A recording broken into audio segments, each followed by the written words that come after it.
아이들 이야기 교사들 이야기 시가 있고 책이 있고 글 쓰는 이야기가 있는 학교종이 땡땡땡. 반갑습니다. 뭔가 분위기가 좀 이상하죠? 네, 어우 떨리네요. 엄청. 저희가 오늘 이번에는 되게 특별한 시간을 마련해봤습니다. 예전에는 저희가 이제 지하 골방에서 저희들끼리 녹음을 했는데 이번엔 게스트들도 어마무시한 그 초대 손님을 또 모셨고 오. 그리고 또 아까 박수 소리를 또 들으셨겠지만 저희가 이렇게 최초로 이제 시작한 지 10개월 만에 공개 방송이라는 걸 해봅니다. 그만큼 인지도가 생겼다는 거죠. 갑자기 어깨가 으쓱으쓱합니다. 그래서 하고 떨리기도 하고 탁쌤은 기분이 어떠세요? 어디에 맞춰야 되는지 지금 앞에 보는 눈들이 많아가지고 여기도 눈을 맞춰야 되고 내 마음도 들여봐야 되고 좀 정신이 없어요. 예. 원래 정신이 없으셨는데 지금 정신이 없으시다 하니까 팟캐스트가 산으로 가더라도 이해를 해주세요. 오늘 알아서 잘 편집해 주실 겁니다. 예.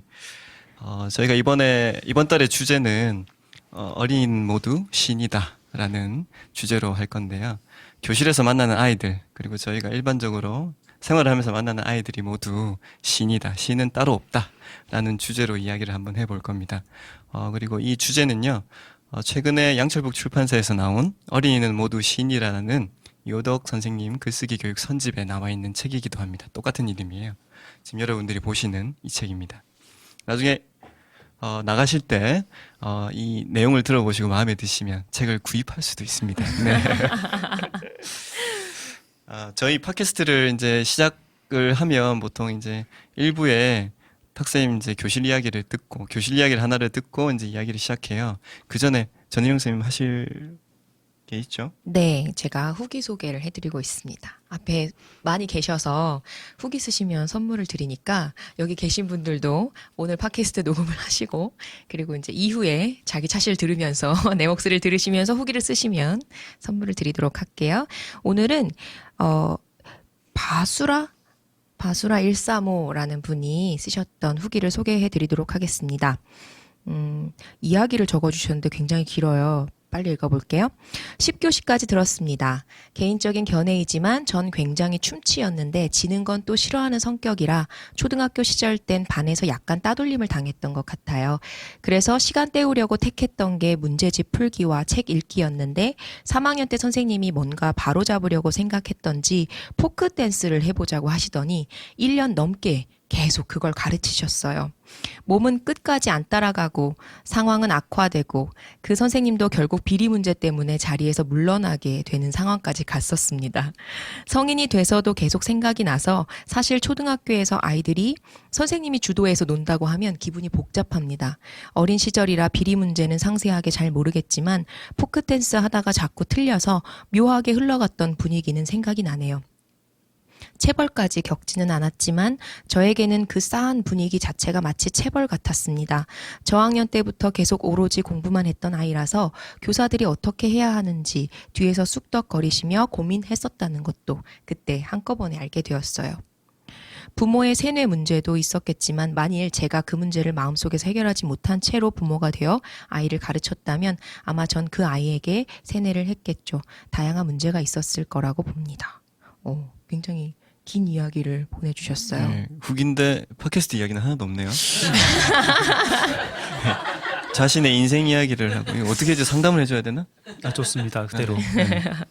네, 바수라 135 님께서는 네이버 스쿨벨 DDD 네이버.com으로 메일 주소, 집 주소와 전화번호 보내주시면 기억나시죠? 하필이 된장이나 된장이나 그리고 저희 글쓰기 선집 3권 중에서 네, 한 개를 선택해서 선물로 보내드리도록 하겠습니다. 네, 감사합니다. 네. 팟캐스트와 상관없이 무슨 말이든 뭐 한 문장이든 두 문장이든 해놓으면 후기로 치네요. 그렇죠. 그거 쉽다. 이거 혹시 또 저희가 쉬운 방송인 줄 알고 뭐 아무거나 뭐 이렇게 쓰면 안 되는데 교실 이야기 해주시면 훨씬 더 채택될 가능성이 많다는 거 말씀드릴게요. 그리고 이제 1부 시작할 텐데요. 1부는 여전히 탁쌤 교실 이야기로 한번 열어보도록 하겠습니다.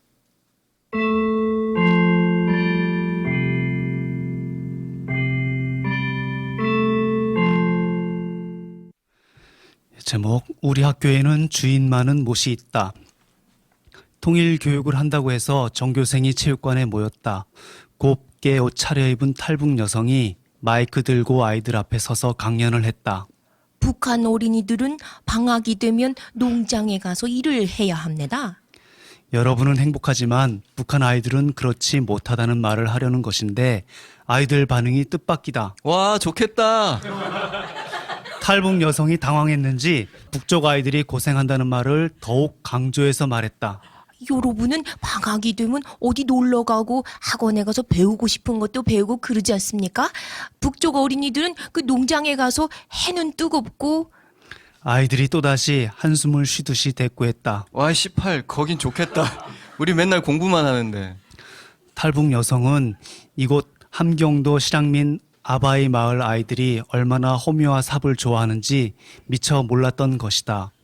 며칠 뒤에 학교 뒤뜰에 못을 팠다. 한쪽은 얕게 파서 벼를 심고 한쪽은 깊게 파서 연꽃을 심기로 했다. 삽으로 땅을 파고 호미로 모래를 긁었다. 몇몇은 처음부터 끝까지 손에서 삽을 놓지 않았다. 쌀농사 지어서 떡볶이 만들면 많이 먹을 거라며 푹푹 삽질하는 한성이, 새로 산 신발이 흑표 신발이 되어버린 수연이, 흑구정물 치마도 상관없다는 현서, 모래 뒤집어 쓴 석진이. 이 꼴을 부모들이 본다면 뭐라 하겠는가. 그만해라. 니네 엄마가 선생님 욕하겠다. 싫어요. 계속 할 거예요. 억지로 시킨 일이라면 이렇게 할까. 억지로 하는 일이라면 이리 믿겠지. 농사일에 시달린 어릴 적 내 동무들이 어른이 된 지금 농사라면 고개를 내젓는 것처럼, 문제풀기 공부에 시달린 아이들이 평생 공부와 담을 쌓게 되는 것처럼, 무릎 깊이까지 파내고 바닥에 방수포를 깔고 다시 흙을 덮었다. 못 출렁출렁 가로 6m 세로 3m 18제곱미터짜리 못 완성. 산골이라면 여기까지만 해도 된다. 물고인 못이 있으면 개구리든 뭐든 옮겨와서 살게 되어 있다. 하지만 이곳 함경도 실향민이 모여 사는 청호동 바닷가 마을은 다르다. 아무리 용감한 개구리라도 찻길 건너 호수 건너 여기까지 올 수는 없는 것이다. 사람이 억지로 이사를 시키는 수밖에 없다. 개구리 처지에서는 제 뜻과 상관없이 옮겨왔으니 이곳 못이 믿고 억울하겠지만, 하루 뒤 마을 논에 가서 개구리를 잡았다. 발짝 뛰는 참개구리는 덥석 쥐어 망에 넣고, 풀잎 위에 청개구리는 살금살금 낚아채고, 물에 떠서 눈만 빼꼼 내놓은 무당개구리는 물속에 손을 넣어 잡아챘다. 무당개구리, 이놈은 고추처럼 푸르고 새빨갛고 매워서 고추개구리다. 고추보다 더 매울지도 몰라. 어릴 때 책가방 메고 학교 가다 말고 도랑가에 앉아 만진 적이 있다. 초등학교 1학년이나 2학년 때쯤일 것이다. 고추개구리를 만지며 놀다가 눈을 비볐는지 눈이 아파서 줄줄 울며 다시 집으로 간 적이 있다. 그 뒤로는 무당개구리를 손에 만져본 적이 없다. 그런데 지금 40년 뒤에 다시 만진다. 다 큰 어른이 뭔 짓이냐. 동네 사람 보기에 남새스럽기도 하고, 한편으로는 자랑스러운 마음도 있고. 올챙이도 잡고 미꾸라지도 잡았다. 월요일에 학교에 가니 경현이 내도 황소개구리를 잡아서 못에 넣었다고 한다. 일요일에 아버지랑 어디 가서 잡아왔다고 한다. 사흘쯤 지났다. 학교 마치고 교문 나서는데 5학년 태근이가 자전거 타고 지나가다 묻는다. 저 5,000원 내야 돼요? 그게 뭔 소리냐 하니 5,000원을 내야 연못 볼 수 있는데 자기는 그것도 모르고 그냥 연못을 봤다고 한다. 5,000원 안 내고 공짜로 봐도 된다 하니 진짜지요? 내일 또 봐야지. 하며 신나게 페달을 밟고 멀어져 간다. 이건 무슨 일인지.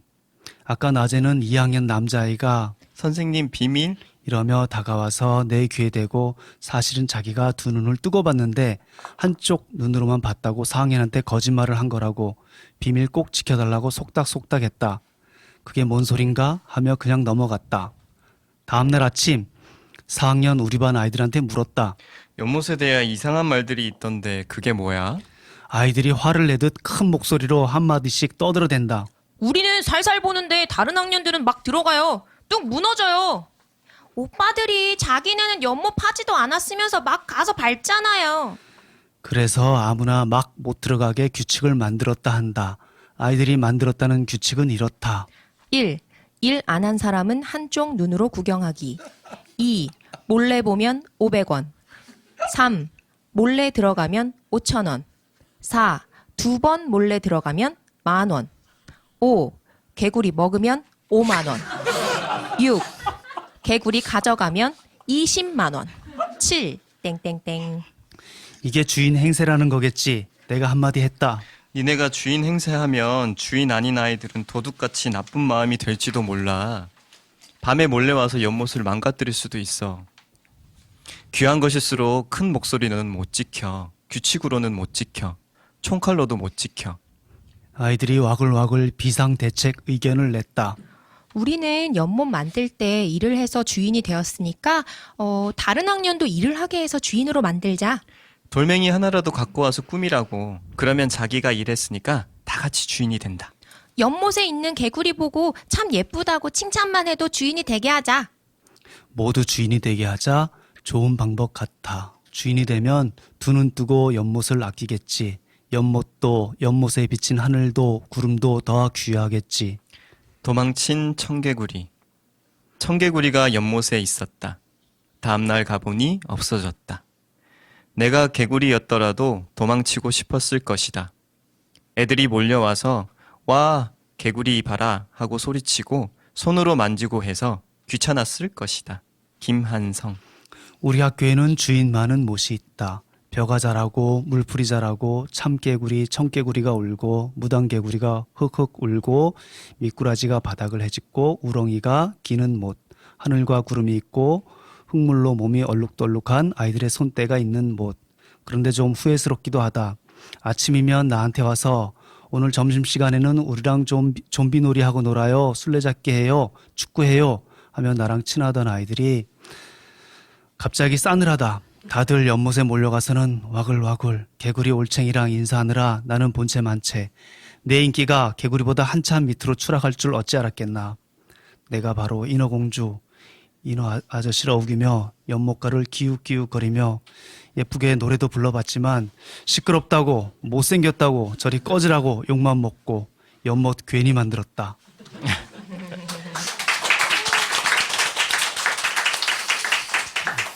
지금도 박수 소리가 들리시죠? 예, 저희가 지금 어디 와 있는지 잠깐 소개를 해드릴게요. 강원도 정교조 2030위원회가 주최하는 성장통 연수라는 데를 와 있어요. 거기에 참여해주신 초등 선생님들 지금 각 한 20명 정도 되는 것 같은데요. 네, 많이 있네요. 네, 와서 저희가 이제 공개 방송처럼 진행을 하고 있습니다. 여기 방송을 오셔서 장하다고 자기한테 박수 한번 또 쳐주시겠어요?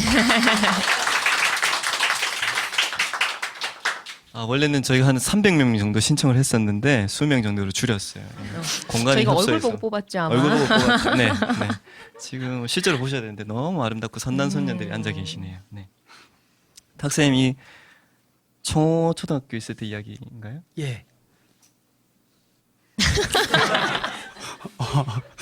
3월에 아이들이 떡볶이를 만들어 먹자고 그래서 그러면은 논을 만들어야지 해서 못을 파게 됐어요. 그 떡볶이를 만들어 먹자고 했는데 보통 그러면 떡이나 오뎅을 사지 않나요? 하여튼간 손발이 닿아 있는 것만 교실에 들어와야지. 뭐 길러지는 인간이냐 가게가 사오게 그렇게 도움받는 건 들어올 수 없다 이렇게 우겨가지고 하여튼간 교실에서 뭘 만들든 전부 다 자기가 생산한 거죠. 다음부터 뭐 요리를 해도 가서 풀을 뜯어가지고 튀겨 먹는 거고. 애들이 삼겹살을 구워 먹자고 주장하더라고. 그건 또 돼지를 키울 수는 없고. 그거는 상추라도 하여튼간 키웠어요. 그래야 그렇게 자기가 직접 자기 손으로 뭘 기르고 이렇게 만들어 먹는다는 게 중요하다는 뜻이죠. 그래야 자기 거죠. 그런 자리에서만 이 느낌이라는 게 피어날 수가 있으니까. 근데 사실 이 교실 이야기 중에 저희가 이제 탁쌤이랑 같이 글쓰기 모임을 하고 있는데 자작나무라는 글쓰기 모임을 해요. 그래서 이제 교실 이야기를 발표도 하고 하는데 이거 전에 이야기가 또 있잖아요. 뭘 만들어 먹을까? 케이크를 만들어 먹자. 그 3월 첫날에 한 얘기죠. 3월 아. 첫날에 너희들이 뭘 하고 싶으냐를 물으셨을 때 아이들이 이제 뭐 이거 사자 키워요, 호랑이 키워요, 막 이렇게 얘기를 장난처럼 얘기를 하고 뭐 그거를 또 글로 써보게도 하고 근데 그 글 쓰는 과정에서 이제 저는 기억나는 게 케이크 만들어 먹자고 케이크 했을 때 먹자고. 그럼 밀을 심어야 된다. 그럼 어. 생크림은 생크림 어떻게 할 어떡할 거냐. 거냐. 목장 가서 우유를 해와야 된다. 그러니까 애들이 거기에서 아 그럼 귀찮아. 그냥 떡볶이 떡볶이 해 먹자. 먹어요. 이렇게 된 거죠. 근데 애들이- 어찌됐건 아이들이 원하는 대로 운영하셨던 기억이 나네요. 그리고 아까 저희가 이제 나눠서 읽을 때 뭐 대사 중에 와 18 거긴 좋겠다. 그러니까 제가 추임새를 넣은 게 아니고 이렇게 적혀 있어요. 애가 한 말을 그대로 이렇게 쓴 거예요. 그리고 또 18제곱미터도 있어서 욕이 2번이나 나왔네요. 본의 아니게. 저희가 그런 방송이 아닌데. 요거 하는 걸로는 대단한 자부심이 있어요. 여기 아이들이. 그러니까 거기에 이제 마을 길을 지나가면 그 할머니들이 이렇게 나와 있거든요. 마당에. 그러면 시키는 거예요. 야, 갓나라고 해봐. 갓나라고 해봐. 그럼 조그만 애가 이제 아이 뭐 갓나 이러면 할머니들이 막 좋아하고. 아 그게 청호동이라는 지역적인 특성 때문에 그렇죠. 예. 청호동이 왜 그 할머니들이 이렇게 나와서 애들 욕을 시키는 거죠? 글쎄요. 청호동이 어떤 동네인지는 알고 계시죠? 아 실향민들이 함경도 분들이신가요? 예. 실향민들이 와서 이렇게 정착한 아주 힘들게 정착한 곳이어서 아직도 그런 문화나 정서가 남아 있어요. 그래서 소위 속초, 양양, 고성에 근무하시는 분들은 다 아는데 선생님들은 청호동이 힘들다고 애들이 굉장히 드세고 너무 야생이어서 힘들다는 이야기를 해요. 탁쌤이 또 약간 변태 기질이 있어서 그런 학교만 찾아다니시거든요. 힘든 학교들만. 아직도 기억나요. 저희 모임할 때 저녁 무렵인데 느지막이 창문을 정말로 깨질 듯이 두들기면서 선생님 뭐 나와요부터 시작해서 했던 그 아이들 기억이 있어요. 그래서 아이들하고 체험학습처럼 이제 그 실향민 마을, 아바이 마을 있는 쪽을 가는데 아마 속초에 오시는 관광객분들은 그 아바이 마을 항구 근처에 뭐 예쁜 카페나 이렇게 가보실 것 같아요. 근데 아이들하고 체험학습 가면서 그 골목골목을 다녀보니까 실제로 정말 집이 다닥다닥 이렇게 붙어 있더라고요. 벽도 되게 얇고. 근데 그게 이유가 이제 전쟁 나면 도망쳐 이거를 땅번에 연락을 하기 위해서 일부러 벽도 되게 얇고 이렇게 다닥다닥 붙여서 집을 지었다고 하더라고요. 그래서 옆집에서 뭐 하는지 다 들리는. 네. 또 임시로 자연, 지은 집이니까. 네. 이쪽은 뭐 나무도 없고 자연은 없거든요. 바다가 있으니까 모래땅에 지은 집이니까. 그런데 그 사람에 대한 건 대단히 있어요. 사람에 대한 정. 저 사람이 좋아하면 끝까지 가요. 의리도 굉장하고. 그래서 저는 청호동에서 지내다가 다른 학교로 가니까 또 적응이 안 되더라고. 너무 착하고 또 고분고분하고 이렇게 하는 거예요. 그래서 아직도 골목이 살아있는 마을. 근데 지금은 많이 청호동이 이렇게 관광객들한테 유명해지는 바람에 그렇지만 하여튼 그때 저희도 이제 2016년에 흔들리며 피는 꽃이라는 연극을 만들었었는데 청호동을 배경으로 했어요. 그래서 정말 야생의 힘으로 자기 혼자서 자라나는 흔들리며 피는 꽃이 아니었구나. 나 혼자 잘하겠어요. 나 혼자 잘하겠어요. 나 혼자 잘하겠어요라는 임기택 선생님의 시로 속초 청호동을 배경으로 해서 연극을 또 했었는데 그때 탁쌤이 그걸 두 분이 하셨죠. 연출을 하셨죠. 네, 연출을 해가지고 연극을 했었는데 골목이 살아있는 마을 아이들이 정말 힘들지만 그 야생성을 가지고 얼마만큼 잘 살아내고 있느냐 이 세상을 그런 걸 보여줬었죠. 또 본의 아니게 자기 자랑을 하네요.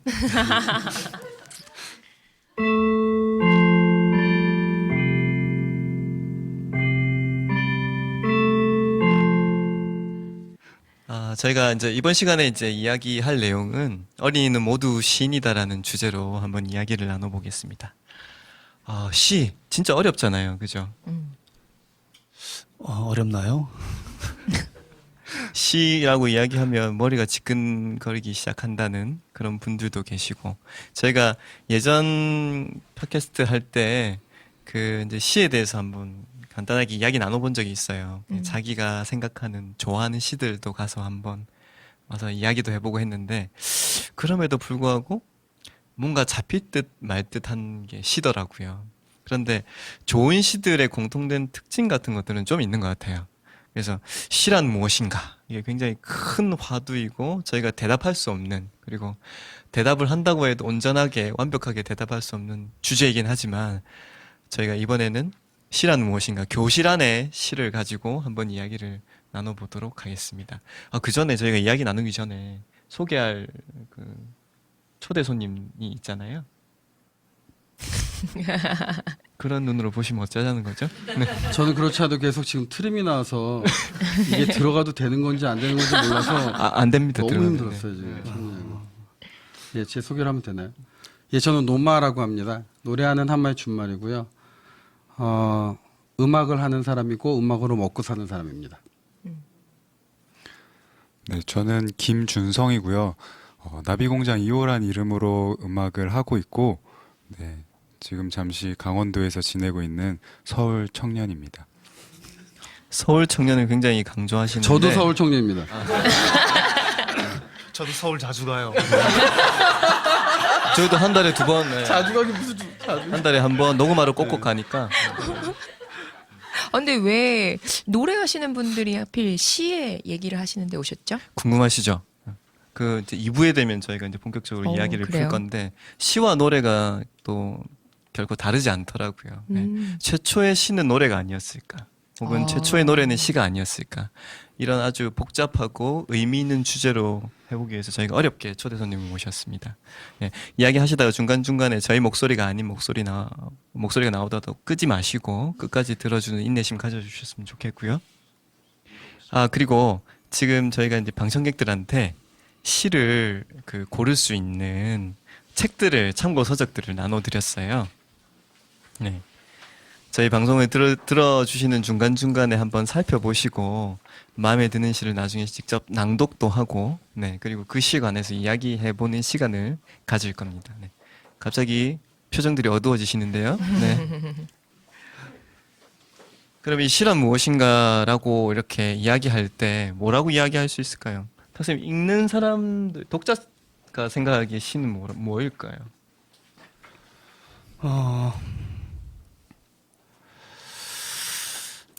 여기에 보면은 이제 마음을 따뜻하게 해주는 것, 새로운 것 이렇게 말은 할 수 있지만 벌써 떠 있죠. 이렇게 어떤 시가 뭐다라고 말을 하면 시라는 게 누가 시는 뭐다라고 말을 하면 그 말과 반대로 하면 또 시죠. 네, 손에 잡을 수 없죠. 그러니까 규정을 하면 할수록 더 뜻과는 달라지는 그런 아주 복잡한 대상이라고 해야 될까, 시는? 지금 이 순간에 만나는 어떤 사물과 현상에 대한 반응인데 그것을 가지고 큰 뭉텅이로 이렇게 규정할 수가 없는 거죠. 네.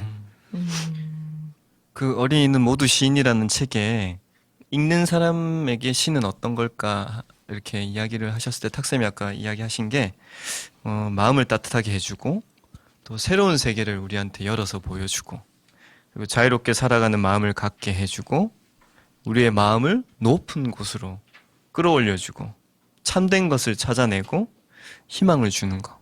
뭐 이렇게 간단하게 이제 정리를 할 수 있겠는데 특히 이렇게 여기 지금 방금 설명했던 시라는 그런 무엇일까의 개념 중에 특히 와닿는 게 있나요, 노마쌤은? 저는 좀 전에 읽으면서 아까 시랑 음악이 어떤 관련이 있나 이렇게 말씀하셨는데 이 시란 무엇인가라는 이 말을 음악이란 무엇인가라고 바꿔도 똑같이 소통되는 것 같아요. 제가 한번 그렇게 읽어볼게요. 음악이란 무엇인가? 우리의 마음을 따뜻하게 해주는 것, 새로운 세계를 열어 보여주는 것, 자유롭게 사랑하는 마음을 갖게 해주는 것, 우리 마음을 높은 곳으로 끌어올려주는 것, 참된 것을 찾아내는 것, 희망을 주는 것. 그렇네. 뭐 사랑은 무엇인가라고 해도 똑같죠. 그럼. 나는 무엇인가라고. 나는 나는 무엇인가. 나는 우리의 마음을 따뜻하게 해주는 것. 그건 좀 그건 아니네. 분명히 아니네. 노마는 아닌 것 같아요. 전 날카로워요. 그렇고 그러면 이제 쓰는 사람의 입장으로 봐서는 훨씬 더 어려운 개념일 것 같아요. 시는. 그러게요. 이 책에는 뭐 새로운 것을 찾아낸 것, 아름답구나, 참 그렇지 하고 느낀 것, 참다가 그래도 참을 수 없는 말을 토해낸 것 이렇게 돼 있는데 저희 아이들 입장에서는 그냥 짧은 것? 시는 그러지 않을까요? 긴 글로 쓸래 시를 쓸래 그러면 시를 쓰겠다고 그죠. 이렇게 이야기를 짧으니까. 하더라고요. 예. 그리고 또 선생님들이 교실에서 이제 글쓰기 지도를 할 때 주로 이제 긴 글보다는 짧은 시를 또 선호한 것 같기도 하고 그러면서도 또 어려운 게 시죠. 네. 아이들은 뭐 시를 써라 하면 5분 이내로 써내니까. 천재인 것 같아요, 애들이. 네, 애들은 이 감정, 이 느낌이 아주 가까워가지고 저도 뭐 언제 시를 쓰겠어요. 이런 아이들한테 종이 내주고 한번 써보자 해서 좀 생각을 해보려고 그러면 다 썼다고 내요. 그러면 아니 준성 씨는 노래를 직접 작사 작곡을 하시잖아요. 네. 그 5분 만에 만들어진 노래도 있습니까? 보통 5분 만에 만들어진 노래는 다시 안 부르는 것 같아요. 그래도 약간 시도의 그 영감이라고 해야 될지 그러니까 뭔가 말하고 싶은 혹은 또 인상적인 장면이 있으면 이렇게 메모를 해놨다가 혹은 계속 생각을 하고 다니다가 이렇게 나중에서야 시를 쓰는 사람들도 있는데 준성 씨 노래 작곡할 때 주로 어떤 것 같아요? 저도 한 가지 주제가 그냥 떠오르는 게 있으면 적어놨다가 마인드맵처럼 그거에서 연상되는 거 이렇게 쭉 적어보고 좀 이렇게 연결하다 보면은 처음과 끝이 예전에는 전혀 다르다 생각했는데 이게 이렇게 연결도 되는구나 하면서 가사를 쓰게 되면 처음에 그렇게 의도하지 않았는데 듣는 사람 입장에서도 되게 반전이다 이렇게 생각하는 경우도 종종 있더라고요. 되게 학구적이다. 마인드맵을 그린다는데 노래는 공부 잘하는 친구입니다. 노래는 감성으로 하는 거 아닌가요, 노마? 노래는 잘하면 좋습니다. 그리고요? 감성을 잘 표현하면 좋죠. 그러니까 정확히 얘기하면 사실은 농담이었고 좀 전에는 감성을 잘 표현하는 건데 사실은 그러려면 자기가 무엇을 느끼는지를 잘 알고 있는 게 중요하죠. 예를 들어서 제가 처음 김중선 씨를 만났을 때 너무 착해서 불편했거든요, 저는. 그러니까 착한 친구기 때문에 나눌 수 있는 게 너무 왜냐하면 저는 못된 사람인데 저 사람이 너무 착하니까 솔직하게 뭔가 나누기에는 음악을 하기에도 뭔가 불편한 친구. 그래서 제가 그때 얘기했던 것 같아요. 하고 싶은 말 좀 하고 살아. 좀 못되게 살아. 거절 좀 해. 이런 얘기를 많이 했던 것 같아요. 그때 준성이를 왜 제자로 선택하게 됐냐 이러니까 더럽히고 싶어서라고 이야기를 했던 기억이 나요. 그래서 요즘에 좀 그렇게- 많이 더러워진 것 같아요.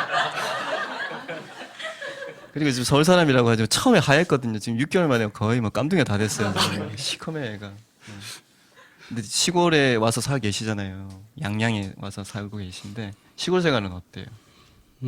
우선은 제가 이거는 이제 저희 저 술 먹는 얘기 해도 되나? 예, 제가 같이 저희끼리 모임을 할 때도 가끔 했던 얘기인데 처음 양양에 와서 첫날 잠을 자고 이사를 이제 마치고 다음날 일어났을 때 밖이 보이는 풍경을 그때 이제 살짝 추운 겨울이었는데 바람 저희 집이 이제 소나무 숲 안에 있는데 그 소나무 숲에 바람이 부닥치는 소리가 저한테 들렸고 계곡물 소리가 살짝 들렸던 것 같고 새 소리가 당연히 들렸고 저는 흔들린 자에 앉아서 되게 우아하게 커피를 마시면서 그 소리들 듣고 있었는데 한 10분 정도를 울었던 것 같아요. 나는 왜 이렇게 힘들게 살았지? 뭐 그런 생각. 왜 나는 이렇게 많은 것들을 견디기만 했지? 왜 다른 방법을 찾지 않았을까? 내가 분명히 다른 방법이 있었을 텐데 왜 그걸 시도하지 않았을까? 그런 후회라기보다는 그런 막연한 생각들을 이제 처음으로 시작하게 됐던 것 같아요. 지금 이렇게 들으시면 서울에서 굉장히 잘 나가는 돈 많은 사람이 양양에 이렇게 귀촌했다 이런 느낌이실 텐데 사실 월 20만 원에 있거든요. 예. 소나무 숲이 있다고 하시면 자기 집도 아니고. 예. 되게 이쁘게 꾸며놨긴 했어요. 근데 여러분들 다음에 관심 있으시면 제가 주소를 찍어줄 테니까 한번 와 보십시오. 근데 노래하시는 분이라서 그런지 말씀하시는 게 약간 시적인 느낌이 나네요. 그 풍경도 좀 그려지는 것 같고. 준성 씨도 지금 양양 생활한 지 한 6개월, 7개월 돼가나? 아니요, 전 4개월. 4개월 됐어요?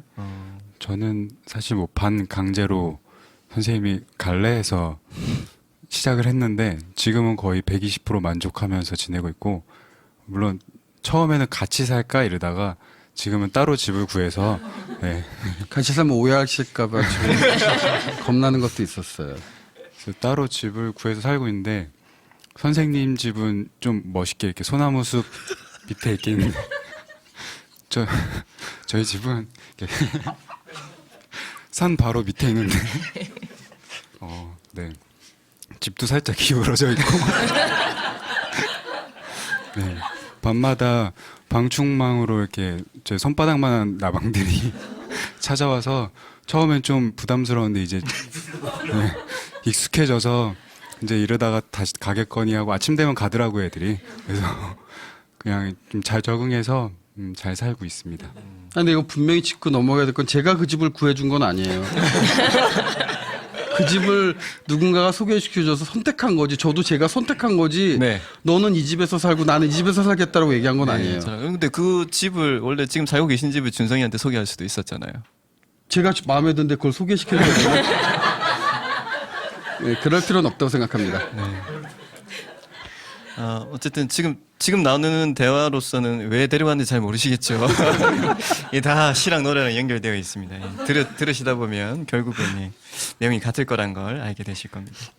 근데 그 읽는 사람 쪽에서는 이렇게 여러 가지 이야기들이 있는데 쓰는 사람 쪽에서는 딱 한 3가지 정도밖에 없어요. 그래서 제가 이게 궁금했는데 저는 나름대로 그렇게 생각했거든요.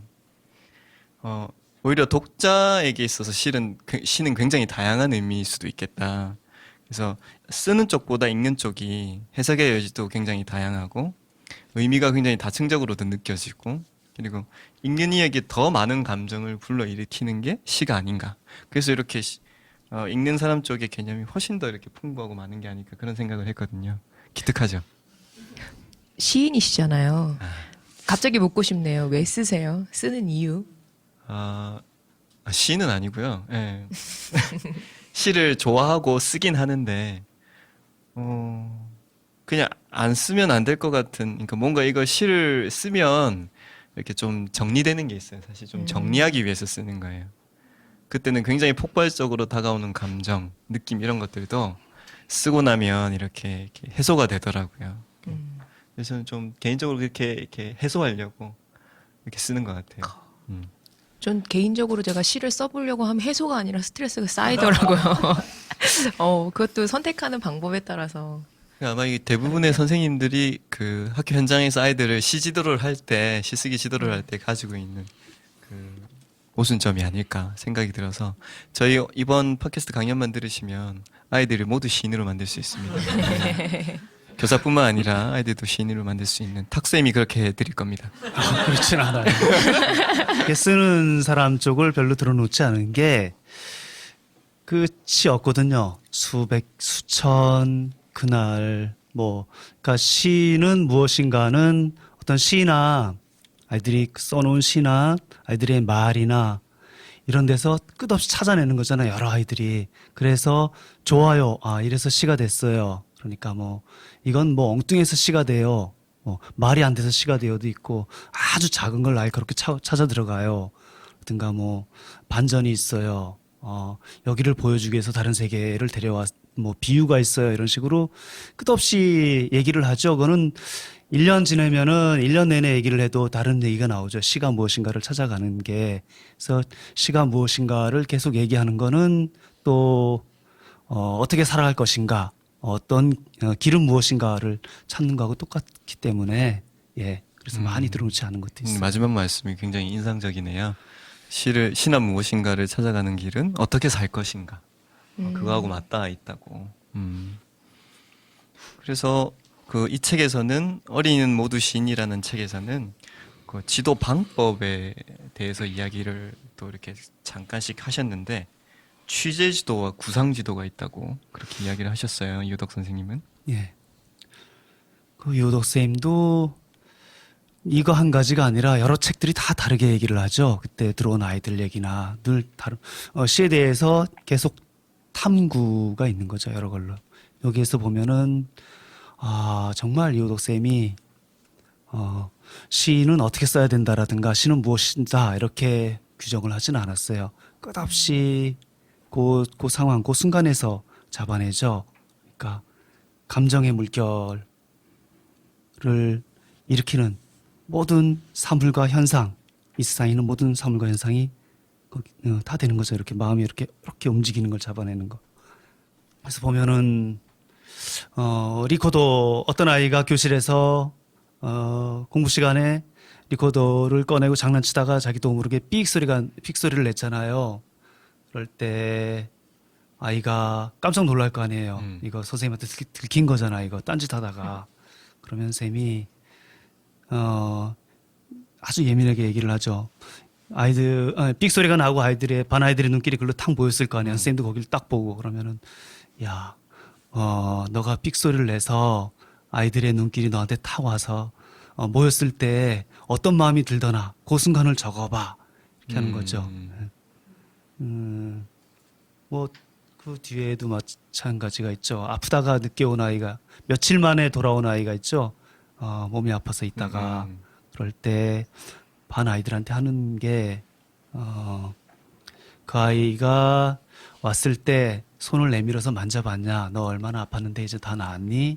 이렇게 물어본 아이가 있는지 손 들어보게 하고 또 머리까지 만져본 아이가 있는지 손 들어보게 하고 다 일일이 물어보는 거예요. 하나하나 들어가는 거예요. 그래서 그 손을 만져본 아이는 손을 만졌을 때 느낌이 어떻냐, 그 순간을 적어봐라. 그것이죠. 손과 머리까지 만진 아이는 어떻더냐, 말까지 건네줬냐, 하나하나 잡아 들어가는 거지. 이렇게 뭉터기로 실한 어떻게 써야 된다, 이게 반드시 실패가 되죠. 그 순간에서. 그러니까 저희 교사가 느끼는 그 교실에서 느끼는 시쓰기에 지도할 때 어려운 점은 도대체 어떤 걸 무엇을 쓰게 만들까였는데, 그걸 이제 탁쌤이 이제 이야기해 주신 부분이 이제 그 취재 지도와 관련된 부분이고, 무엇을 쓰게 할까와 관련이 있는 내용인데, 그렇게 이제 순간적으로 이렇게 어떤 애가 그 리코더를 불렀던 거, 예. 그런 것들도 다들 뭐 그러면 보통 선생님들은 나와 리코더 집어넣어, 누구야 뭐 이렇게 반응을 할 텐데, 그거를 일단 그러려면 교사 자체가 마음이나 태도가 좀 달라야 될 것 같아요. 그게 글쓰기 교사죠. 아이들한테 시를 쓰게 하는 교사와 그렇지 않은 교사의 차이일 수도 있어요. 뭐 가르쳐야 되니까 누가 소리 내래 이렇게 야단치면은 이제 그걸로 끝인 거고, 아이들한테 시를 쓰게 해야지 이런 마음이 있는 교사라면 이건 굉장히 좋은 글감이 하나 생긴 거니까. 그러니까 아까 탁쌤이 이야기하신 그 말이 이해가 가네요.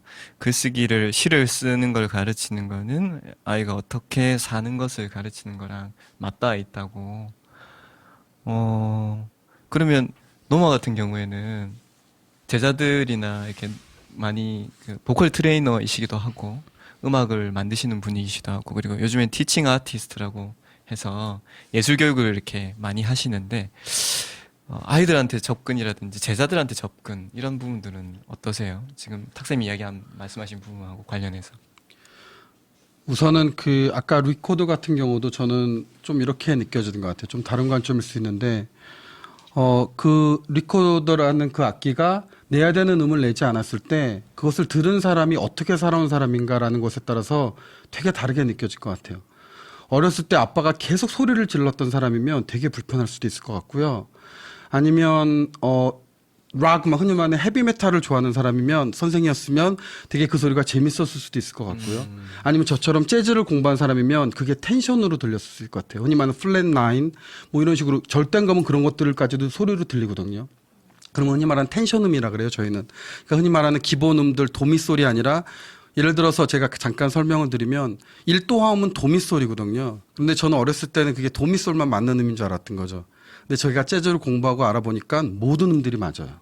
예를 들어서요? 예를 들어서 도샵이 맞아요. 도샵은 저희가 불협이라고 배우거든요. 도와 도샵은 불협이라고. 근데 저희는 플랫 나인이라고 배워요. 플랫 나인이라는 텐션이에요. 그게 가능해요.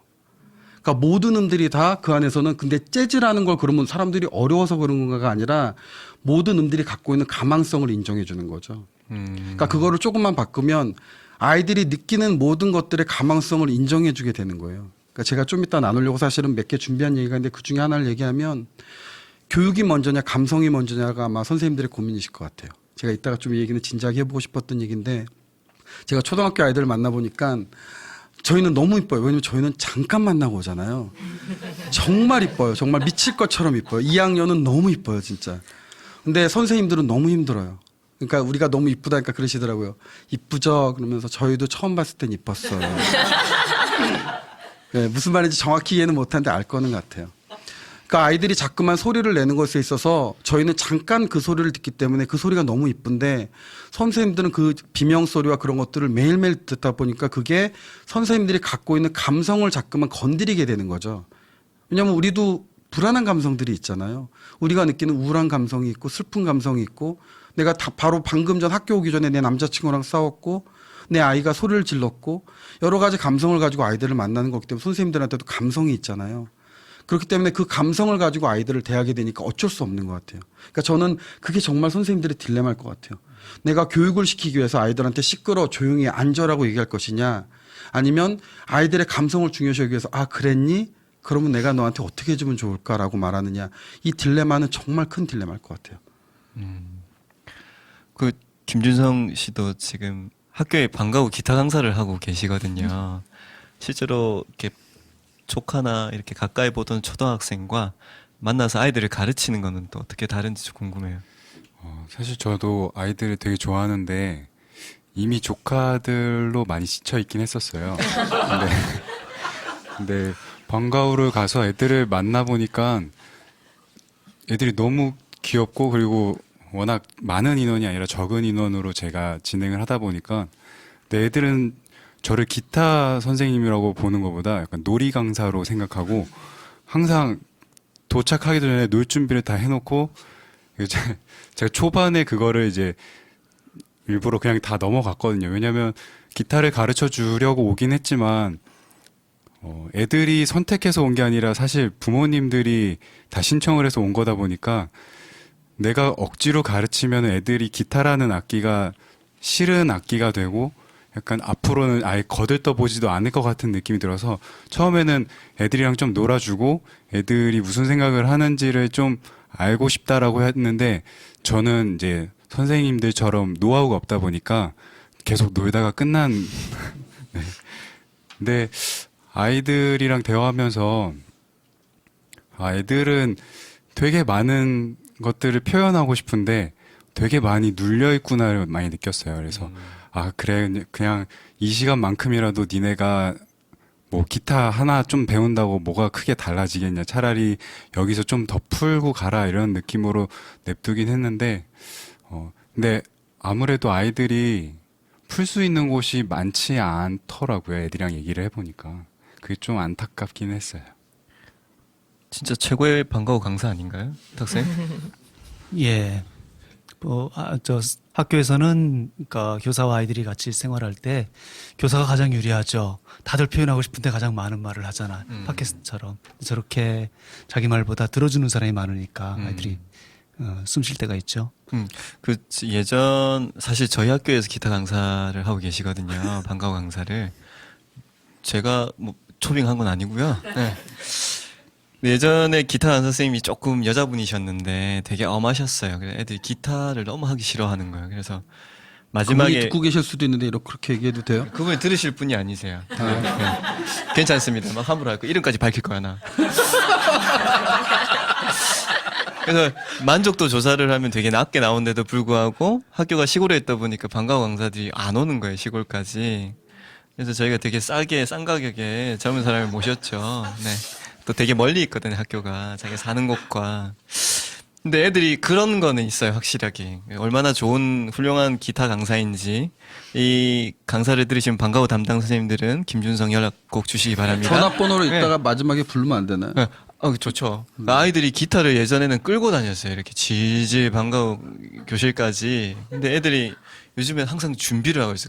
그러면 차가 딱 들어오면 와, 뭐 기타 쌤이다 이러면서 막 소리 지르고 저게 뭘까? 아이스크림 힘인가? 놀이의 힘인가? 뭐 이런 거 있잖아요. 그런데 그게 약간은 그런 거하고 다 있는 것 같아요. 저희가 교실에서 아이들하고 만날 때도 야, 시 써. 이렇게 바로 이렇게 너 글 써봐. 이렇게 하는 것보다 아까 노마는 감성에 대한 아이들의 감성을 덮어주고 다독여주는 이야기를 했었고 또 준성쌤 같은 경우에는 놀아주고 인정해주는 거를 제일 먼저 이야기했었는데 별반 수업에서도 교사가 아이들한테 다가가는 접점이 별로 다르지 않네요. 이야기 듣다 보니까. 그러니까 규정할 수 없다는 게 이렇게 그 순간에서 그 상황에서 이렇게 끌어내는 게 맞다고 또 하잖아요. 그러니까 누가 그게 맞다고 하면 또 그 반대로 야 씻어 이게 맞기도 해요. 이게 뭘 가르쳐 드려야 되는데 계속 딴 말 하고 있으니까 어떻게 해야 되지 나? 자리 하나 빼주시겠어요? 네, 알겠습니다. 일단 끝까지 한번 들어보겠습니다. 네. 네. 그러니까 아이들하고 시를 만나다 보면, 그러니까 탁쌤이 얘기한 지점하고 성진쌤이 얘기했던 지점이 좀 만나는 게 시를 쓸 수 있을 만한 그 여유에 대한 얘기를 하시는 것 같아요. 시써하고도 시간을 주는 거고 어떻게 만나면 구체일까 머물면서 아이들한테 계속 생각할 수 있는 여유를 주는 거고 거기에서 시가 나올 수 있었던 게 아닐까. 이제 잘 들었죠? 네. 그 탁쌤의 책 양철북에서 나온 탁쌤의 책 그 달려라 탁쌤? 거기 보면 탁쌤의 교실 이야기거든요. 그래서 이제 교실 이야기인데 뭐 교실 이야기 뭐 쓸 게 있나? 그런데 사실 그게 저는 이렇게 표현해요. 다른 선생님들한테는 최고의 수업 지도 아니다라고 이야기를 하거든요. 그리고 또 아이들을 어떻게 만나야 되는지에 대한 그냥 기본적인 자세에 대해서도 우리가 느끼는 점이 많고 그래서 항상 그 아이들 작품이 나오고 아이들 글이 나오긴 하지만 그 아이들과 어떻게 만나는 그 과정 자체가 저희들은 따라할 수 없는 그런 기술들이 있는 것 같더라고요. 나만의 그러니까 자기만의 방법이 있는 것 같고 근데 그 과정이 심지어 또 아름다워요. 네. 나가시면서 책을 사실 수도 있습니다. 라는 거. 그게 아니라고 또 말하기가 말을 해야 되는데. 그러니까 그런 글쓰기 지도, 시를 쓰는 과정까지 굉장히 많은 게 필요하구나라는 생각이 들고 나는 저렇게는 못하겠다. 세상에 떡볶이를 만들어 먹자고 쌀 농사를 짓는 사람이 있다면 그러면 뭐 떡볶이 장사는 어떡하라고? 약간 이런 심정? 아니 근데 딴지를 그렇게 걸어- 하면 애들 삐뚤어지지 않아요? 삐뚤어지지 않아요? 그치, 내 말이, 내 말이. 떡볶이를 먹고 싶다고 얘기했더니 그러면 자 이제부터 농사 짓자. 그럼 나 같으면 네. 정말 속 자퇴할까? 시원해. 막 속 이럴 것 시원해. 같은데. 그게 꼭 그렇게 아름답진 않은 것 같은데 나는. 아니 내가 왜 500원만 떡볶이 얼마예요? 1,000원이에요? 2,000원? 1인분에 2,000원? 2,000원이요? 1인분 있잖아요. 떡볶이가? 네. 농사 짓는 게 나을 것 같아. 그렇게 비싸? 저도 누가 떡볶이 만들어 먹자고 해서 그럼 땅을 파서 농사 지어야지 하면 삐뚤어질 거예요. 그러니까 그것도 안 맞는 거예요. 근데 그렇게 하는 과정 속에서 아이들이 이렇게 논을 만들면 예를 들어서 뭐 이렇게 개구리와 관련된 이런 이야기들이 또 튀어나올 수가 있고 또 그 뭘 해 먹을까? 그게 이제 학기 초에 있었던 이야기거든요. 그러니까 너희들 뭘 하고 싶니? 올해 1년 동안. 그랬더니 뭐 호랑이 길러요, 뱀 길러요, 뭐 이런 것부터 시작해서 여러 이야기들이 나오는 그런 회의 과정을 글로 쓴 게 있어요. 그래서 이야기 나온 게 떡볶이, 그럼 떡볶이 만들어 먹자라는 게 나오는 거예요. 그걸 이야기를 들어주는 선생님도 그렇고 그 과정을 지켜보고 애저버린 눈으로 보고 중간중간에 이제 이야기를 통해서 아이들이 그렇게 끌어나가는 그런 과정들이 참 인상적이더라고요. 지난 시간에 팟캐스트에 최은경 선생님이 나오셨었는데 동화로 아이들을 만나는 분이셨어요. 근데 그분이 그 동화로 아이들을 만나기 위해서 이제 3월 첫날 아이들을 만나면서부터 여러 가지 것들을 정말 그 동화를 만나기 위한 여러 가지 일들을 하신단 말이죠. 근데 이제 탁쌤을 교실 이야기를 이렇게 듣다가 보면 탁쌤이 또 중요하게 생각하는 시를 아이들을 만나게 하기 위해서 굉장히 여러 가지 노력들을 하고 계시는구나. 그런 생각이 들었어요. 지난 팟캐스트랑 자꾸 연관이 돼 생각이 되네요. 계속 탁쌤 찬양으로 나가는데 방향이 이렇게 되면 안 되고요. 아니요, 나도 하는 김에 하나 하면은 네. 제가 탁쌤한테도 얘기한 적이 있었는데 제가 아는 가장 탁월한 예술가예요. 네, 누가요? 탁쌤이요? 예, 탁쌤이요. 제가 했었는데 술 먹고 해서 기억 못해. 네, 내가 분명히 대놓고 얘기했는데 제가 아는 사람 중에서 가장 탁월한 예술가라고. 왜 저는 그렇게 얘기할 수 있냐면 좀 길게 얘기해도 돼요? 네. 제가 생각하는 예술가는 기술은 아니거든요. 물론 기술을 가진 사람이 예술가로 불리기도 해요. 뭐 노래를 잘한다거나 기타를 잘 친다거나 그림을 잘 그린다거나. 근데 사실 진짜 예술가는 삶 속에서 예술처럼 사는 사람이거든요. 그러니까 그 말만 해도 아마 무슨 말인지 아실 것 같아요. 좀 전에 얘기했던 떡볶이, 제가 물론 농담처럼 아까 얘기했지만 떡볶이를 먹자고 누군가 얘기를 했을 때 그걸 통해서 벌써 예술과 연결할 수 있는 작업들을 할 수 있다는 건 제가 아는 사람 중에서 최고의 예술가거든요. 왜냐면 예술가들도 화가 나고 하기 싫고 때로는 되게 불편한 것들은 카피하고 싶어요. 되게 창의적인 것들을 포기하고 싶은 거죠. 근데 예술가는 창의적인 걸 포기하는 순간부터 예술가가 아니라고 저는 생각하는, 물론 너무 강한 얘기일 수 있지만 그렇게 생각하는 사람들, 탁쌤을 제가 옆에서 지켜보니까 탁쌤은 포기하지 않는 거죠.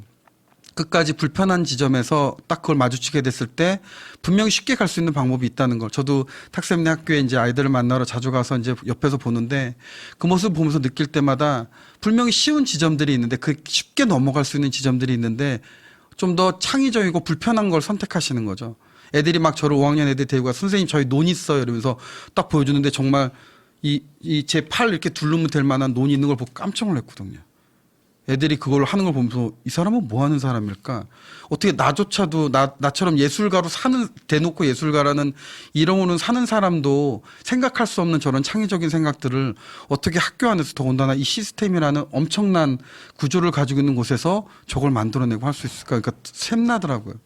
내가 아는 최고의 예술가더라고. 저렇게 할 수 있다는 건 대단한 사람이다. 그래서 제가 네. 도전적으로 탁쌤이 곡을 만들으라고 지금 강요하고 있죠. 저는 사실 인정하고 싶지 않은 부분이 있는데요. 탁쌤에 관해서. 그거는 그래 탁쌤에 대한 공방 좋다. 청문회 같이 느껴지는데요. 네, 갑자기. 네. 탁쌤이 촌놈이어서 그거는 가능하다. 네. 논을 짓고 개구리 잡고 저 친구도 개구리 잡지를 못하겠어요. 사실 굉장히 도시적인 남자고. 네. 저번에 우리 같이 철잡을 갔는데 뱀을 잡아서 애들한테 보여주고 막 이러더라고요. 네, 그러니까 그게 시골에 살아서 가능한 거지. 자, 그럼 촌놈에 대한 부분은 제가 한번 제시. 자, 라자냐가 뭐예요? 라자냐. 저 라자냐 먹고 싶어요. 가지 라자냐 먹고 싶어요. 저 어떻게 하실 거예요? 맛있겠다. 촌놈입니다. 라자냐가 뭔지도 모르는데 뭘. 예. 그러니까 뭔가 탁쌤이 알만한 것들을 애들이 제시했네요. 그건 분명히 맞네요. 그거는. 라자냐는 이렇게 파스타처럼 생긴 맛있는 밥. 요 부분 좀 편집해 주세요. 둘이 이야기하게 놔두고. 네. 아, 예술가라 그래가지고 내가 뭐 뭐가 보는 눈이 있다든가 이런 걸로 왔더니만 깨구리 잡을 줄 안다고 예술가라니 참. 춤도 잘 추잖아요. 달빛에 춤추고 그러잖아요. 예술이 이렇게 딴 게 아니구나라는 걸 느끼게 해주시는 분이죠. 예술이 맞아요. 참 바닥으로 내려와 있구나. 네. 막걸리 먹고 밝아지고 이렇게 춤추고 노래 부르고 이런 거 보면. 야, 저 근데 이 지점은 짚고 넘어가야 될 것 같아요. 예술은 바닥으로 내려야 됩니다. 좋다는 거예요? 당연하죠. 예술이 바닥으로 내려와. 예술이 이호덕 선생님이 하신 말씀 아닌가요? 시는 누구나 쓸 수 있어야 된다. 예술은 누구나 할 수 있어야죠. 내가 엄청난 말을 했네. 지금 아니죠. 그거 반발하셨죠. 진짜. 나 그걸 평소에 가지고 있던 반발하신 생각이었거든요. 아이들하고 계속 다투고 시대에서 다투고 처음에 우리가 불편했던 것도 바로 이렇게 뜬 말 때문이죠. 끝없이 땅바닥을 붙잡고 있어야죠. 이게 시가 바로 그렇죠. 그래서 이제 탁쌤이 그렇게 아이들을 이렇게 바닥으로 끌어내리고 같이 이렇게 여기서 보자고 이야기를 하시는 거잖아요. 나 오늘 이야기 잘 된다. 책 많이 나갈 것 같은데 끝나고. 그러면 저희가 바다 가니까 갑자기 생각이 났어요. 저희가 매년 설화거리 노래잔치를 아이들이 시를 써서 거기에 곡을 붙이고 이런 작업을 해요. 그래서 노래 잔치를 하는 거예요. 10월 달에 하루. 그래서 지금 이제 벌써 올해 하면 4회째인가요? 네, 4회째입니다. 네, 4회째. 4회째 이제 하는데 올해는 저희 이제 가까운데 노마 선생님도 그렇고 김준성 선생님도 그렇고 아주 시와 그리고 노래가 만나는 접점을 잘 아시는 선생님들이 와 계셔가지고 저희가 올해는 무슨 연수를 진행하고 있냐면 선생님들이 직접 곡을 쓰는 연수를 진행하고 있어요. 아이들의 시에. 그래서 아마 이번 설화거리 노래잔치에는 아이들이 쓴 시에 선생님이 곡을 붙인 노래가 나올 것 같아요. 당연히 전공을 하지 않는 음악을 전공하는 선생님이. 네. 노마 선생님이 항상 주장하시는 게 그거잖아요. 그럼요. 음악이 누구 하나의 전유물이 되어서는 안 된다. 소유물이 되어서는 안 된다. 모두 다 노래 부를 수 있고 모두 다 춤출 수 있어야 된다고 이야기하십니다. 물론 전공하신 분들이 선생님들 중에서 전공하신 분들 흔히 말하는 음악 교육을 전공하신 분들이나 이런 분들이 곡을 만들면 탁쌤이 만든 것보다 훨씬 더 좋아요. 잘 만들었고. 근데 제가 말하는 건 그죠. 그럴 필요가 있냐는 거죠. 좋아서 뭐 할 거냐는 거죠. 우리가 슈퍼스타 K 나갈 것도 아니고 우리가 이걸로 등수를 매길 것도 아닌데 좋아서 뭐 하겠냐는 거죠. 제일 중요한 건 아이들의 감성을 아이들이 쓴 거를 그걸 곡으로 표현해서 아이들이 불렀을 때 신난다라고 하면 되는 거 아닌가요? 근데 그런 거는 누구보다 탁쌤이 잘할 수 있다는 거죠. 제가 계속 푸시하고 있거든요. 써야 된다. 예. 저는 분명히 자신해요. 네. 그렇게 이렇게 이야기가 나온 김에 작년이었죠. 네. 작년 설화거리 노래잔치에서 있었던 아이들 시로 노래를 붙인 곡이 있습니다. 네. 학교 가는 길이라는 노마 선생님이 작곡하셨거든요. 요걸 선생님들이랑 여기 방청객들이랑 같이 한번 불러볼 생각이에요.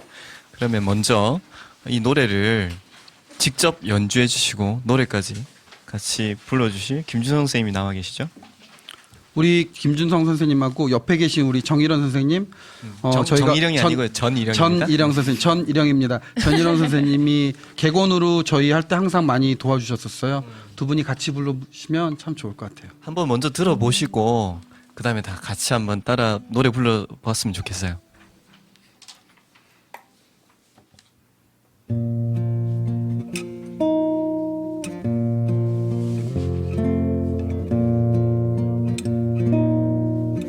둘, 셋, 하나. 학교 가는 길 논두렁 가는 길에 논두렁을 끈적끈적 발바닥이 진덕진덕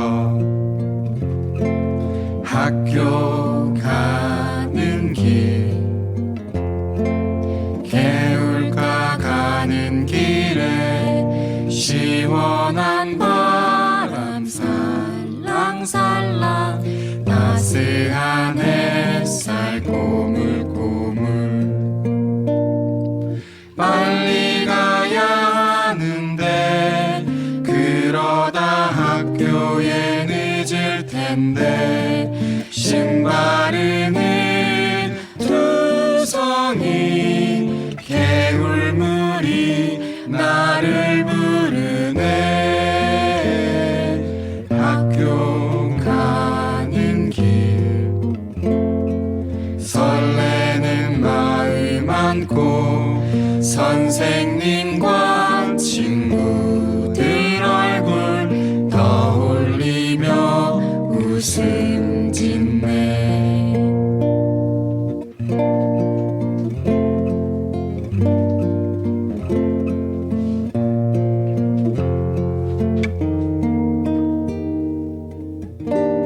다 같이 불러볼까요? 학교 가는 길 논두렁 가는 길에 논두렁 흙이 끈적끈적 발바닥이 진덕진덕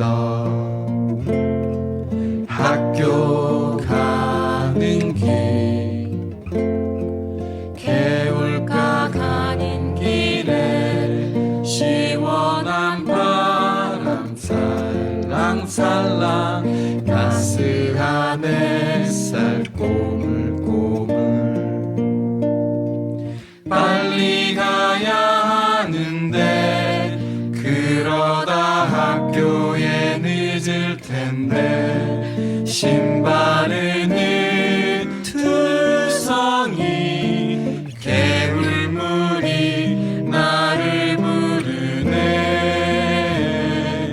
학교 가는 길 설레는 마음 안고 선생님과 친구들 얼굴 떠올리며 웃음 빨리 가야 하는데 하나 둘 셋 빨리 가야 하는데 그러다 학교에 늦을 텐데 신발은 투성이 개울물이 나를 부르네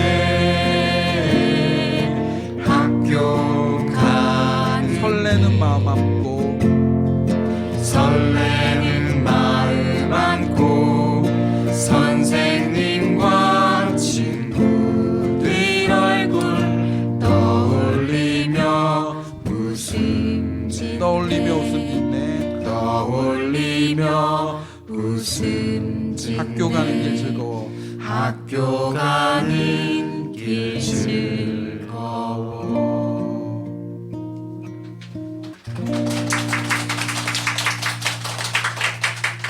노래 어떠세요? 좋죠. 이 곡을 직접 쓰셨습니다. 시는 아마 탁쌤 지금 계시는 양양 상평초 4학년 송혜주 지금은 아이가 5학년이죠. 썼죠. 네, 지금은 5학년이 됐죠. 딱 듣고 바로 이 음이 생각나시던가요? 우선 감성이 생각이 났고요. 어떤 감성이에요? 우선 처음엔 설렘이었어요. 저한테는 사실은. 근데 그 설렘 속에 좀 평안함 같은. 근데 이건 아마 제 감성이었을 수도 있어요. 제가 생각했던 이 친구가 학교 가는 길이 뭔가 논이 있고 밭이 있고 뭔가 나무가 있고 새들이 막 울고 이런 것들을 제가 아마 상상했나 봐요. 도시놈이네요. 그죠? 네, 지렁이가 있고 그렇게 해야 되나? 뭐가 있죠? 탁쌤 어땠어요? 이 시가 나왔을 때 탁쌤은 혜주가 이 시를 썼을 때 이거는 처음에 아이가 아침에 와서 말을 했을 때, 학교에 오는데요, 논두렁으로 걸어왔는데, 자꾸만 논바닥 흙이 신발을 잡아당겨 이래서, 그거 좀 더 써봐라. 이렇게 신발을 잡아당겨요. 네. 논두렁 흙이. 어떻게 보면 그 불편함이 저한테는 다른 감성으로 왔나 보네요. 그러면 이 똑같은 시로도 다른 노래가 가능하겠네요. 그럼요. 네. 제가 즉흥적으로 해볼까요? 네. 그냥 즉흥적으로 아무것도 없이 그냥 근거 없이 해버리면 오케이 지금 그 불편함을 얘기했으니까 좀 살짝 뭐 불편하다고 해서 제가 짜증나게 부르진 않을 거고요. 살짝 뭔가 그 친구의 감성을 조금 지금 우리가 좀 감성을 좀 더 이렇게 강조해서 만들었고 곡을 조금만 좀 이렇게 살짝 박자를 바꿔볼까요? 지금 이게 8분의 6이었는데 하나 둘 셋 넷 하나 둘 학교 가는 길 논두렁 가는 길에 논두렁 흙이 끈적끈적 발바닥이 찐덕찐덕 둘 학교 가는 길 개울가 가는 길에 시원한 바람 살랑살랑 따스한 햇살 꼬물꼬물 뭐 이런 식으로 좀 바꿀 수 있을 것 같은데 우와, 제 점수는요? 주세요 공기반 점수. 소리반부터 얘기해야 되는 거 아니에요? 야. 준비한 거죠, 사실. 준비 안 했습니다. 와. 이거 내가 살래, 이 노래. 쓸 것 같은데? 저작권 등록하겠습니다. 그러니까 똑같은 시에서 다른 감성을 읽어낼 수도 있고 노래로도 가능하다는 거잖아요. 그렇죠. 근데 사실 중요한 건 그래서 사실은 그런 작업이 없이 저희가 이 곡을 만들긴 했는데 아이가 어떤 감성인지를 좀 대화를 나눠보고 쓰면 훨씬 더 아이가 말하고 싶은 감성을 쓸 수는 있어요. 그래서 탁쌤한테 작곡하는 법을 가르치고 싶은 거군요. 그렇죠. 제가 선생님들이 막 엄청 강요하거든요. 선생님들 쓰셔야만 합니다라고 막 정말 느낌표 붙여서 강요를 하고 있는데 그 이유는 아이들을 누구보다 알기 때문이에요. 저는 기껏해야 잠깐 지나가는 사람, 근데 그냥 뚱뚱하고 그냥 큰 사람? 뭐 좀 웃긴 사람 이 정도고 탁쌤은 선생님은 그 담임 선생님은 자기의 감성을 환경을 누구보다 잘 알고 있는 사람이잖아요. 그러니까 그 감성을 이해했을 때 그러한 감성을 가지고 곡을 쓸 수 있다는 거죠. 그 대신 제가 꼭 얘기해야 되는 부분은 그걸 가지고 모든 것들을 하지 않으셔도 돼요. 정말 흥얼거리듯이 멜로디만 만들어내시면 저희 같은 음악을 하는 전공자들이 수정 작업을 하겠죠. 살짝 박자도 바꾸고 코드도 좀 더 이쁘게 표현을 하고 그렇게 되다 보면 곡은 엄청나게 바뀌어요. 템포만 바꿔도 엄청나게 곡은 바뀌어요. 그러니까 그런 작업을 하는 사람들이 저희 음악인들, 프로페셔널이라고 불리는 음악인들이 하는 거고 선생님들은 그냥 그 감성을 가지고 멜로디만 그냥 심플하게 높고 낮게 조금씩 높아지게 그러다 낮아지게 그냥 이렇게만 하시면 되고 때로는 빠르게 느리게 이 정도. 근데 나는 조금 마이너가 뭔지 메이저가 뭔지 안다. 그러면 어떤 분들은 살짝 마이너를 잠깐 이렇게 막 조금씩만 응용만 해도 충분한 곡들은 나온다는 거죠. 나올 겁니다. 책임이 더 무거워지는.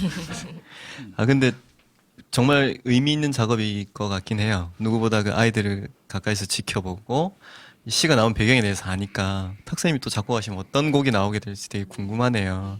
근데 그거보다 더 좋은 거는 아이들이 직접 노래 쓰는 거 아닌가요? 노래도 직접 작곡하는 저희 거죠. 설악 어린이 노래잔치 기획 처음에 했을 때 초기에는 이제 전문가들에게 부탁을 해서 곡을 만들었지만 이게 선생님들로 넘어가고 그 이후에는 아이들이 직접 자기 시에 자기가 노래를 붙이는 자기의 노래를 만들어내는 그런 작업까지 가려고 준비를 하고 있는 거죠. 근데 아이들도 그런 작업이 가능할까요? 저희가 아이들도? 이미 하고 있죠. 그래서 탁쌤 그거를 너무나도 무엇보다 가장 바라시는 우리 탁동철 선생님께서 저희를 좀 부르셔서 했는데 1학년부터 6학년까지 작업을 다 해봤어요. 근데 1학년은 그냥 너무 이쁘고요. 예, 음악 작업은 안 하고 싶고요. 그냥 너무 이뻐요. 너무 이뻐서 2학년은 이쁘고 따라가기는 하는데 근데 너무 이쁜 게 더 강해서 걔네들하고 놀고 싶어요. 3학년은 하고 싶지 않고요. 너무 힘들어요. 걔네들하고는 100가지 대답을 해야 되는데 그러기에는 저희 에너지가 음악과 함께 그 대답을 하기가 너무 힘들어. 3학년 진짜 힘들었고 4, 5, 6학년은 해요. 하더라고요. 그래서 6학년 같은 경우는 저희가 만든 노래, 그러니까 멜로디를 만든 게 아니라 저희가 그거를 이제 짧은 시간에 해야 되니까 코드 진행을 미리 만들어 놓고 그 안에서 멜로디와 랩을 만드는 그 작업을 탁sem학교에서 했는데 나중에 기회가 되면 저희가 그걸 혹시 들려드릴 수 있으면 들려드리고 싶어요. 너무 좋아요. 아이들이 자기가 직접 가사를 쓰고 멜로디를 붙이고 거기다 랩을 해서 했는데 정말 기적 같은 일이 일어났죠.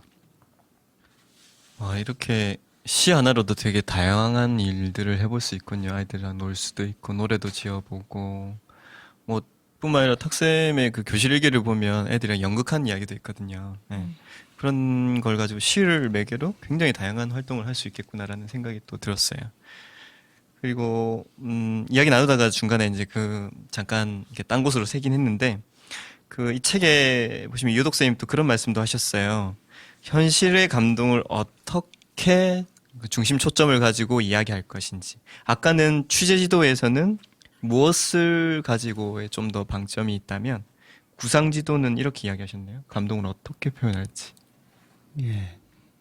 감동의 초점이라는 거는 아침에 그러니까 자기 이야기를 아이들은 보통 이야기를 끝까지 하죠. 아침에 오는데 뭐 골목에서 누렁이를 봐가지고 내가 뭐 무릎을 숙이고 이리 오라고 했더니 누렁이가 와가지고 이런 얘기를 쭉 하잖아요. 그럴 때 잘라주는 거죠.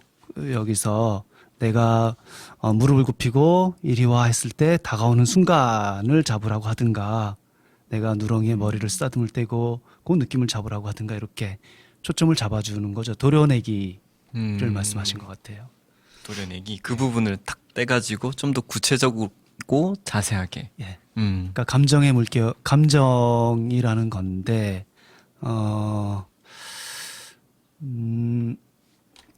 아이 막힌다. 뚫어요. 이 뒤쪽에 보면 탁쌤이 준비하셨던 원고에 그 감동의 초점 도려냈던 시 하나를 해주셨어요. 이거를 읽어보면 좀 알 수 있지 않을까요? 도려내기. 네. 한번 읽어볼까요? 네. 전혜영 쌤 한번 읽어주세요. 제가 읽어드릴게요. 할머니, 6학년 최성택. 할머니는 뱀처럼 긴장을 놓치지 않는다. 우리 할머니가 화만 났다 하면 내가 바로 공부를 하면 특효약이다. 그래서 호랑이 굴에 들어가도 정신만 차리면 산다는데 우리는 뱀 굴에 들어가도 정신만 차리면 된다. 이게 6학년 학생인 최성택 학생이 썼던 시군요. 예, 방금 노마가 말했던 것도 통하는데 시의 다른 말이 느낌 그린 거고 그 감정 말, 그러니까 감정, 느낌, 시가 같은 말인 거죠. 그래서 어디에 초점을 잡느냐 할 때 그 할머니의 번쩍번쩍 빛나는 눈빛도 아니고 얘는 안심인 거잖아요. 아, 안심이다. 그래서 그 말을 중심으로 잡아서 시가 되는 거죠. 도려내가지고 그 말만 잡아서. 예, 네. 그 위에 것까지 맞아 하면은, 그러니까 끝까지 밀고 가는 거죠. 일단 그 감정을. 그러니까 아까 개 했을 때 뭐 부드러움이라면 그 부드러움 얘기를 계속 하는 거죠. 이게 바람결 같은지 어떤 데 느꼈는지 요 부드러움의 감정을 계속 가지고 가든 아니면 기대감으로 개가 오고 있을 때 이거 기대감을 끝까지 밀고 가든지 이러면 시가 될 수 있는 그 확률이 좀 더 높아지죠. 아이가. 네. 어른들도 마찬가지인 것 같아요. 제가 어른들을 만나서 주로 이제 보컬 작업을 하는데 사실 제가 하는 보컬은 흔히 말하는 기술을 배우는 보컬 수업은 아니고요. 저는 어른들과도 만나서 이제 감성과 보컬을 자신이 느끼는 것들을 소리로 표현하는 작업들을 하고 있는데 제가 올 때마다 항상 물어보는 질문이 있거든요. 오늘 기분 어떠세요? 라고 물어보면 다들 대답 제대로 하는 분들이 없으세요. 내가 기분이 어떤지 모르고 다들 살고 있어요. 그럼 제가 예를 들어서 그러면 간단하게 얘기해 볼까요? 좋으세요? 안 좋으세요? 라고 그러면 안 좋아요 라고 대답을 하죠. 자, 그럼 그때부터 풀어봅시다. 어떻게 안 좋아요? 쓸쓸해요? 우울해요? 기분 그래서 뭐 찝찝해요? 화나요? 그럼 이제 그때부터 하나씩 푸는 거예요. 그거를 보면서 제가 느꼈던 점은 우리도 너무나도 수많은 감정들을 하나로 담고 살고 있기 때문에 우리들조차도 시를 쓰게 되면 제가 시는 감이 전혀 모르지만 얘기를 하면 노래라고 생각하고 얘기를 할게요. 그러면 그 하나의 노래에 너무 많은 감성들을 표현하려고 해버리는 거죠. 그러면 쓰고 나면 내가 무슨 얘기를 하고 있는지 모르게 되는 거예요. 그러니까 지금 탁쌤이 얘기한 것처럼 하나의 감성으로 들어갔으면 그 감성을 쭉 들어가는 작업을 해야 되는데 그게 불가능한 이유는 우리가 그렇게 살고 있지 않기 때문이죠. 특히 우울함으로 얘기를 하면 제가 제 제자들 중에 이런 얘기 해도 되나? 우울한 제자들이 많아요. 제 성향인 것 같아요. 제가 우울하게 자꾸 만들어요. 그럼 제가 우울함에 대한 얘기를 하잖아요. 그러면 두려워해요. 안 갈라 그래요. 이게 10단계까지 가야 되는 단계라면 2단계 정도에서 멈추려고 해요. 기억 속으로 안 들어가려고 그러고요. 그리고 그 고통 속으로 혹은 그 답답함 속으로 혹은 그 막연함 속으로 들어가려고 하잖아요. 두려워하는 거죠. 감성에 대해서. 감성을 표현했을 때 혹시 저 사람이 이해할 수 있을까? 저 사람이 혹시 그걸 가지고 뒤에 가서 소문내지 않을까? 뒤에 가서 딴말하지 않을까? 두려움들이 많은 거죠. 공감되지 않을 거라고 생각하는 것 같아요. 저도 물론 그런 두려움들이 있죠. 제가 이렇게 말하는 것들이 뭐 오늘 사실은 제가 게스트로 왔지만 사실 말을 줄여야 되는 순간인데도 이렇게 얘기를 하면서 속으로 계속 생각하잖아요. 이렇게 말을 많이 해도 되는 걸까? 정말 공감할까? 저도 계속 생각하거든요. 마음대로 하셔도 됩니다. 나중에 편집하면 되니까. 그렇죠. 저도 그걸 생각하고 지금 말을 많이 하고 네네. 있어요. 그래 잘라라 뭐 이러면서. 그러니까 그런 부분에 대해서 저는 탁쌤이랑 얘기할 때 너무 좋았던 게 탁쌤을 또 잠깐만 더 다시 찬양을 하자면 아멘. 좋았던 점은 그거였던 것 같아요. 계속 깊게 들어가시려고 하세요. 저는 제가 때로는 절제하고 얘기하는데도 탁쌤이 자꾸 깊게 들어가려고 해요. 그러면 내가 자제를 하다가도 너무 신나니까 흥분해갖고 막 내 감성들 더 깊게 얘기해버리는 거죠. 그러다 뒷담화도 까고 막 누구에 대해 욕도 하고 성진이가 어땠는데 그거 불편하다고 얘기하고 막 다 얘기하는 거죠. 그럼 탁쌤은 그걸 아무렇지 않게 왜 너만은 그러면 안 된다고 생각해요. 괜찮아요. 이렇게 얘기해주면 그때 나는 너무 무슨 진짜 고해성사한 것 같은 느낌.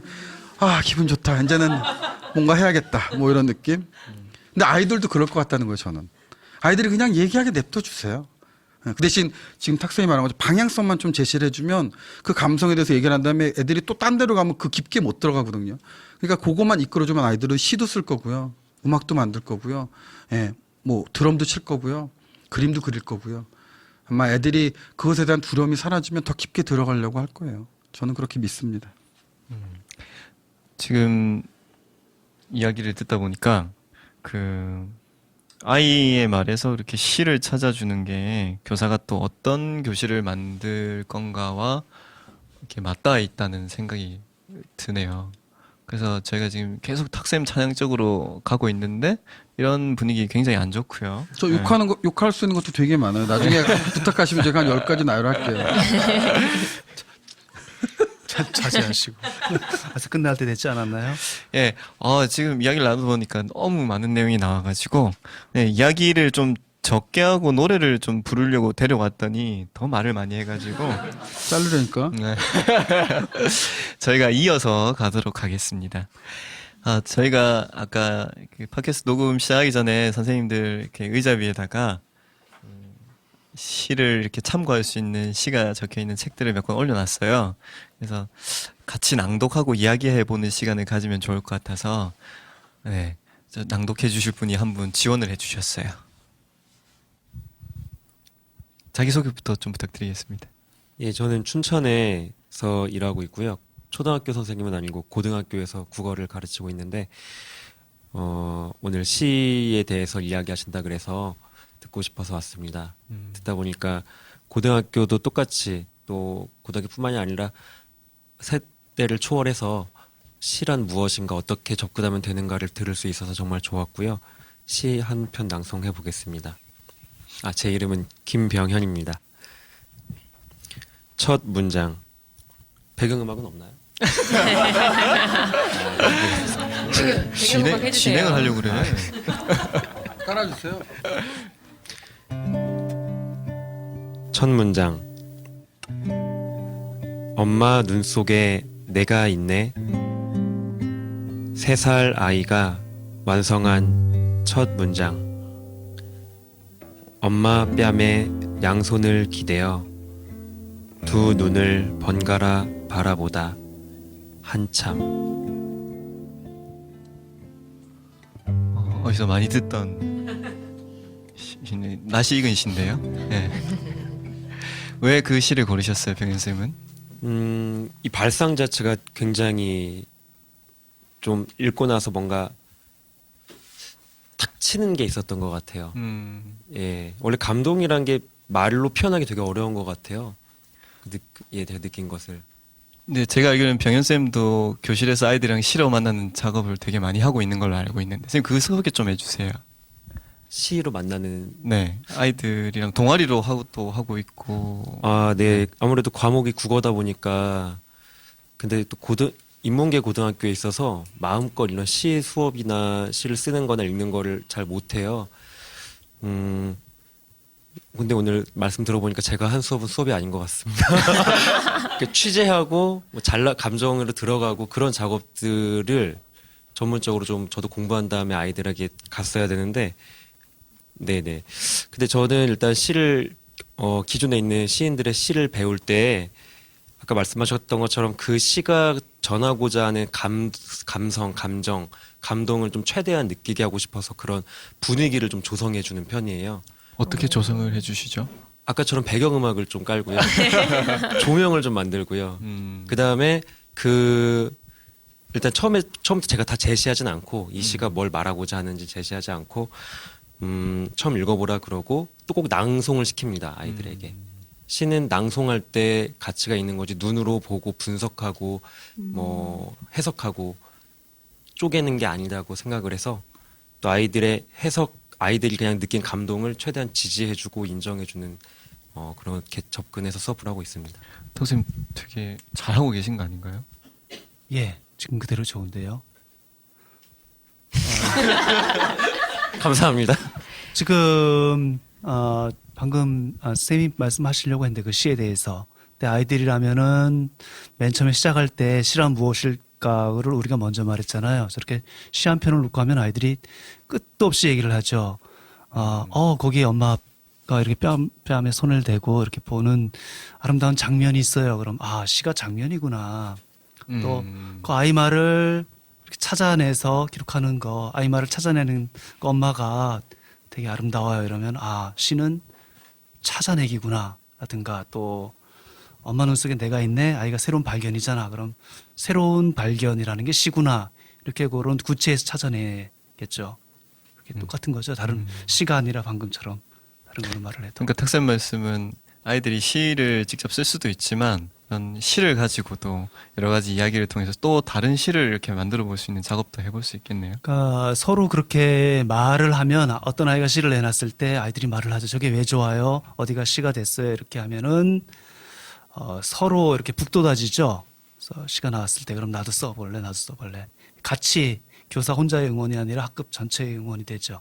시에 대해서 얘기를 하는 게 선생님 말씀하신 게 더 있어요. 신앙송도 너무 잘해 주셨습니다. 네, 감사합니다. 앞으로도 네. 그 학교에서 시를 가지고 학생들이랑 만나는 작업 계속 해주셨으면 좋겠어요, 병원 쌤. 네, 감사합니다. 이건 갑자기 뜬금없는 말씀인데 국어 선생님이라고 얘기 안 하고 국어 예술가라고 얘기하면 안 되나요?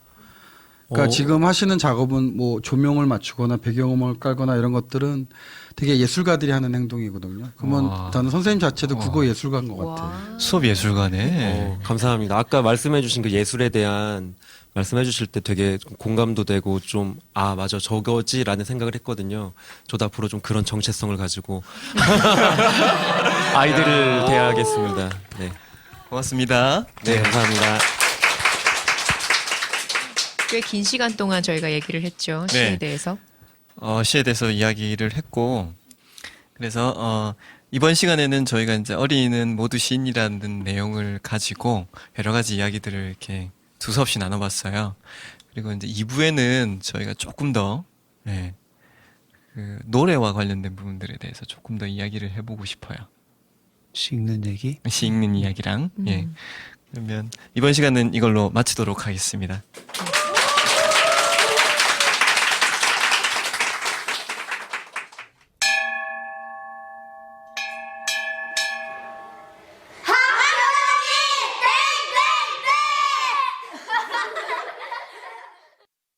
학교종이 땡땡땡에서는 여러분의 소중한 이야기를 기다립니다. 저희 방송을 듣고 팟빵이나 팟캐스트에 후기를 남겨주시거나 교실 이야기를 메일로 보내주세요. 소개되는 분들께 작은 선물을 보내드리겠습니다. 보내실 메일 주소는 schoolbelldd@naver.com schoolbellddd @naver.com입니다. 여러분들의 이야기를 기다릴게요.